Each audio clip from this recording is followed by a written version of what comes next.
we are continuing with a topic commonly known as quantum numbers. और जैसा मैंने आपको बहुत प्रीवियसली बताया था कि quantum number is nothing but it is the postal address of an electron. Clear?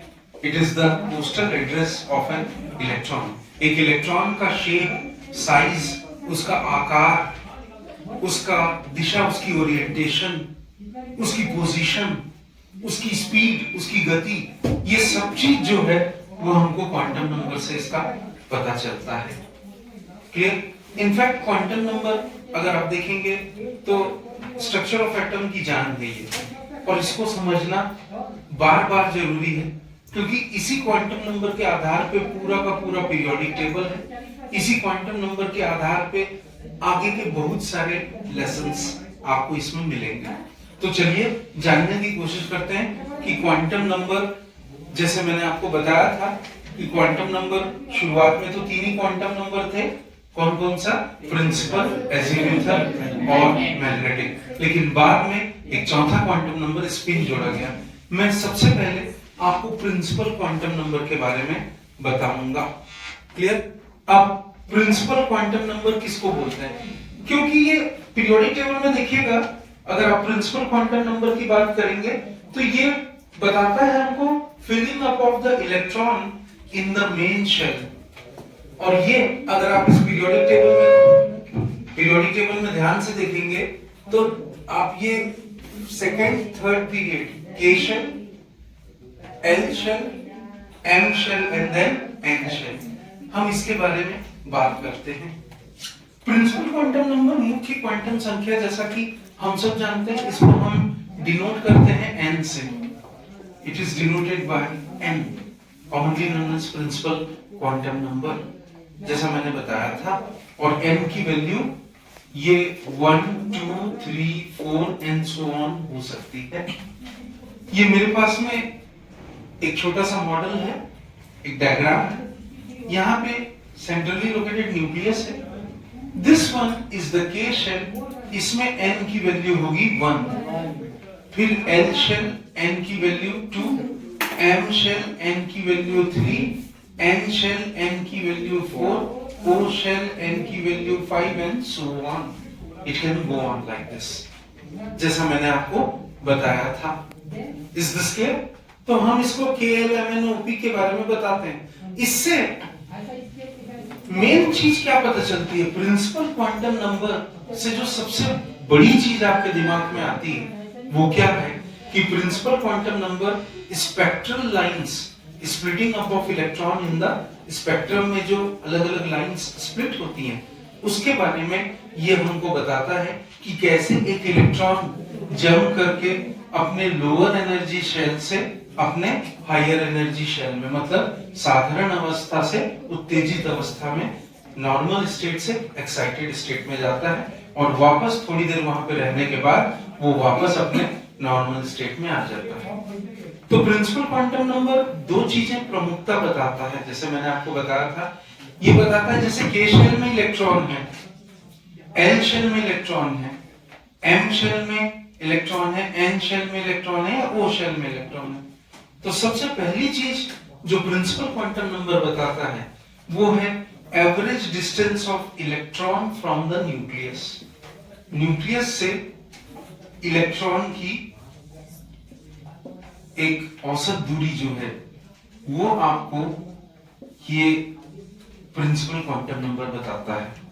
तो सबसे पहली चीज क्या बताता है? ये average distance of electron from the nucleus. नाभिक से न्यूक्लियर इलेक्ट्रॉन की जो दूरी है, ये सबसे पहली चीज बताता है प्रिंसिपल क्वांटम नंबर. दूसरी चीज ये क्या बताता है?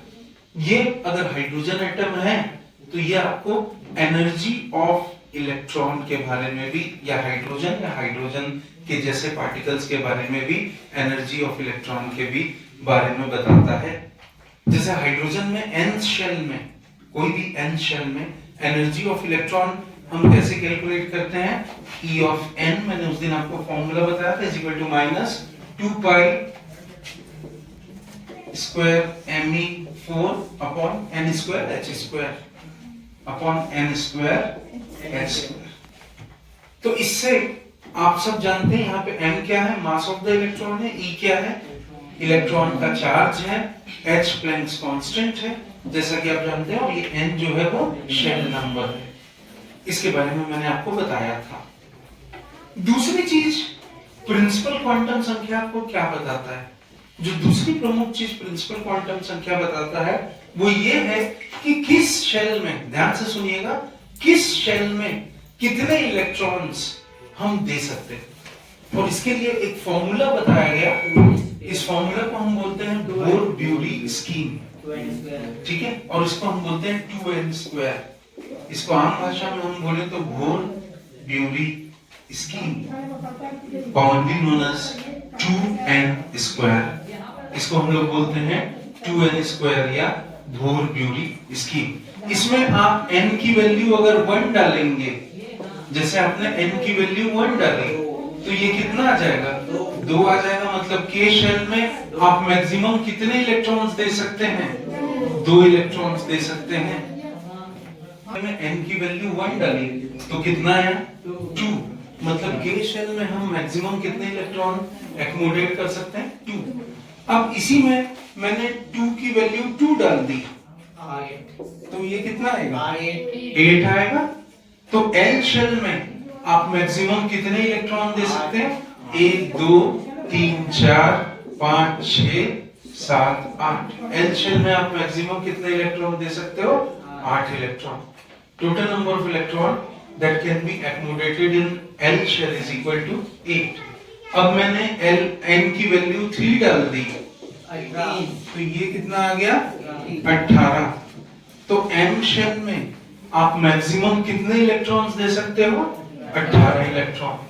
m शेल्स में maximum electron, number of electron accommodate कर सकते हो 18।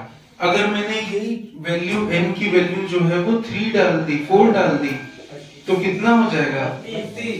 32।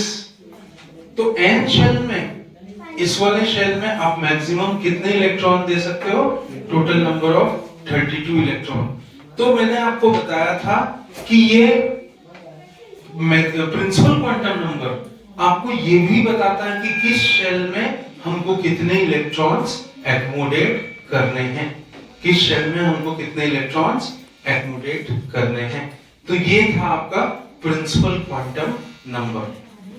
Quantum number, we will now talk about azimuthal quantum number, द्विगुंशी क्वांटम संख्या, एंगुलर मोमेंटम क्वांटम नंबर या सेकेंडरी क्वांटम नंबर, ठीक है, कोणीय संवेग जिसको हम लोग बोलते हैं। अब देखिए, हमने स्पेक्ट्रम देखा था, और स्पेक्ट्रम में हमने देखा था कि डार्क बैंड की लाइंस बनी थी, clear? Balmer, Paschen, Brackett, Pfund, one more Lyman, ठीक है, इन सब में डार्क बैंड्स बने थे, जैसा मैंने आपको बताया, क्लियर? और यू विल फाइंड कि इन लाइंस को एक्सप्लेन करने के लिए ये बताया गया कि इलेक्ट्रॉन्स किसी भी मेन शेल में अगर प्रेजेंट है इलेक्ट्रॉन्स, तो उनकी एनर्जी सेम नहीं रहेगी, क्लियर? मतलब हर प्रिंसिपल शेल के बीच में या उसके आसपास कुछ सब शेल्स भी होंगे। जैसा मैंने आपको बहुत शुरू में बताया था कि हर प्रिंसिपल शेल के बीच का जो परिक्षेत्र है, जो एरिया है, that is every principal shell has its own sub shell. हर प्रिंसिपल शेल का अपना सब शेल होगा, क्लियर है ना? Getting me?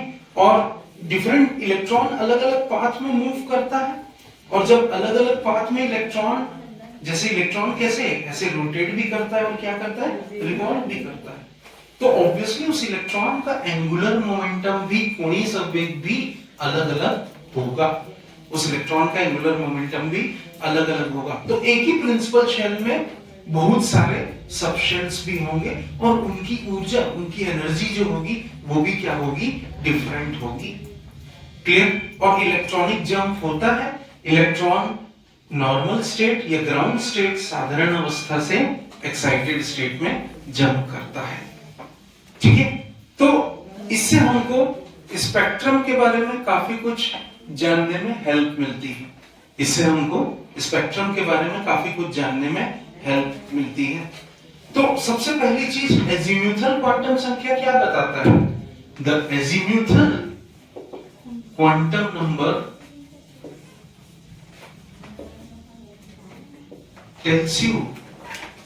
tells about the spectral lines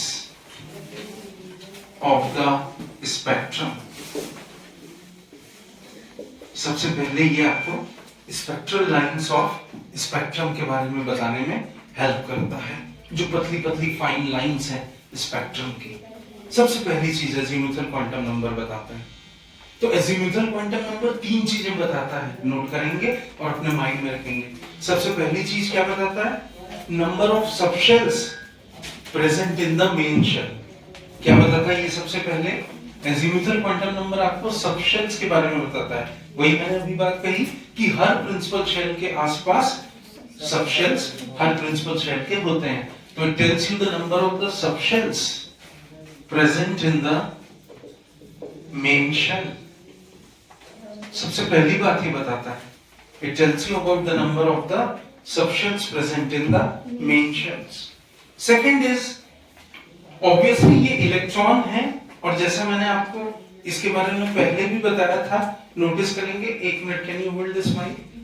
अगर ये एक इलेक्ट्रॉन है, ध्यान से देखिएगा, और ये इलेक्ट्रॉन यहाँ पे है, तो ये इलेक्ट्रॉन अपने ऑर्बिट में, ये देख लीजिए, ये अपने ऑर्बिट में तो रोटेट कर रहा है और साथ में क्या कर रहा है?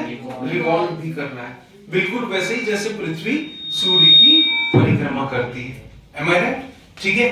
तो ये दूसरी चीज क्या बता रहा है आपको? सबसे पहली चीज तो ये बता रहा है आपको, ये दूसरी चीज, ये जो इलेक्ट्रॉन है इसका एंगुलर मोमेंटम बता रहा है। क्या बता रहा है ये इलेक्ट्रॉन का? Angular momentum. It tells you the angular momentum of the electron. और तीसरी चीज ये बता रहा है अलग अलग सबशेल्स की रिलेटिव एनर्जी। क्या बता रहा है ये? अलग अलग सबशेल्स की रिलेटिव एनर्जी, मतलब पोजीशन देखा जाए तो देखिएगा ध्यान से, अगर आप समझ सके तो बहुत अच्छी बात है। पोजीशन अगर हम लोग देखेंगे तो what you will come to know, थोड़ा सा इसको नोटिस करेंगे। ये दो प्रिंसिपल शेल है, इसके बीच में S, P, D and F. Clear? S मतलब शार्प, पी मतलब प्रिंसिपल, डी मतलब डिफ्यूज और एफ मतलब फंडामेंटल। ये फुल फॉर्म बहुत कम किताबें आपको बताती हैं। ठीक है, हम लोग एसपीडीएफ तो जानते हैं कि सबशेल से, लेकिन उसका फुल फॉर्म अक्सर याद नहीं रखते। तो याद रखेंगे sharp, principal, diffused and fundamental. ये इन चारों सबशेल्स की रिलेटिव एनर्जी के भी बारे में कौन बताता है? एजीम्यूथल क्वांटम नंबर बताता है। अब इसमें एक और चीज जोड़ लीजिए कि ये एक और चीज बताता है, जो थर्ड इंपॉर्टेंट फैक्टर है वो क्या है? Shape of the various subshells. एक ही प्रिंसिपल शेल के अंदर अलग अलग सबशेल के शेप भी बताता है। और आगे हम पढ़ते हैं कि एस सबशेल क्या होता है? स्फेरिकल इन शेप होता है, और पीडीएफ जो है वो क्या होते हैं? डम्बल शेप होते हैं। क्या होते हैं वो? डम्बल शेप के होते हैं। अब आइए इनकी वैल्यूज निकालने की कोशिश करते हैं। ठीक है, एजीम्यूथल क्वांटम नंबर में इनकी वैल्यूज को निकालने की कोशिश करते हैं। इस क्वांटम नंबर को, एजीम्यूथल क्वांटम नंबर को हम L से रिप्रेजेंट करते हैं। किससे रिप्रेजेंट करते हैं? एजीम्यूथल क्वांटम नंबर में हम अलग अलग सबशेल्स को L से रिप्रेजेंट करते हैं, और इसकी वैल्यू 0 से लेकर के n-1 तक लेते हैं। स्मॉल l से रिप्रेजेंट करते हैं हम एजीम्यूथल क्वांटम नंबर, और इसकी वैल्यू हम 0 से लेकर के n-1 तक रिप्रेजेंट करते हैं। तो आइए इसको भी समझने की कोशिश करते हैं। अब मैंने बताया कि जो प्रिंसिपल क्वांटम नंबर है उसी के आधार पे एजीम्यूथल क्वांटम नंबर डिसाइड होता है। तो first principle quantum number that is के शेल। के शेल के बारे में मैंने जैसे आपको बताया कि अगर के शेल है that is the first shell, तो इसमें ऑब्वियसली n की वैल्यू कितनी हो जाएगी? सूरज स्टॉप। के शेल में that is the first shell, this is the first shell. तो के शेल में n की वैल्यू 1 है, तो l की वैल्यू कितनी होगी? जीरो। कहां से बोला मैंने? तो एल की वैल्यू क्या होगी? जीरो। Am I right? वैसे ही सेकंड शेल में, सेकंड शेल मतलब कौन सा शेल हुआ? L shell. तो एन की वैल्यू कितनी हो जाएगी? 2। तो इसमें क्या हो जाएगा? 0 1। Am I right? होगा कि नहीं होगा? वैसे ही third shell, third shell n shell, N की वैल्यू कितनी है? 3। तो एल की वैल्यू क्या हो जाएगी? 0 1 2। Am I right? And fourth shell, that is M shell, N की वैल्यू कितनी होगी? 4। तो एल की वैल्यू कितनी हो जाएगी? 0 1 2 3। ठीक है, क्लियर? तो इसकी वैल्यू कितनी हो जाएगी? 0 1 2 3। जैसे मैंने बताया कि इसको अगर आप देखेंगे तो ये जो नोटेशंस हैं, sharp, principal, diffused and fundamental, तो इसको आप ऐसे भी लिख सकते हैं, वैल्यू ऑफ एल और नीचे ले लेंगे the number of designation of subshells. तो 0 में क्या है? एस है, क्लियर? देन आफ्टर 1 में पी, 2 में डी, 3 में एफ, 4 में जी, 5 में एच। ये चीज सबको याद रखनी है। और इसी डिस्कशन पे आधार पे, इतना नोट कर लिया सबने? इसी डिस्कशन पे आधार पे हम लोग और देखेंगे आगे। इसी डिस्कशन के आधार पे इधर देख लेते हैं उसको, let us see to that also on this side. अगर आप इस तरफ देखेंगे, के शेल, ध्यान से देखेंगे, K shell n is equal to कितना? 1। K shell n is equal to 1 और इसका केवल एक ही सबशेल है। n इज इक्वल टू कितना लिया मैंने? 0। तो ये कौन सा सबशेल आएगा? s subshell. ये क्या आ गया आपका? s subshell.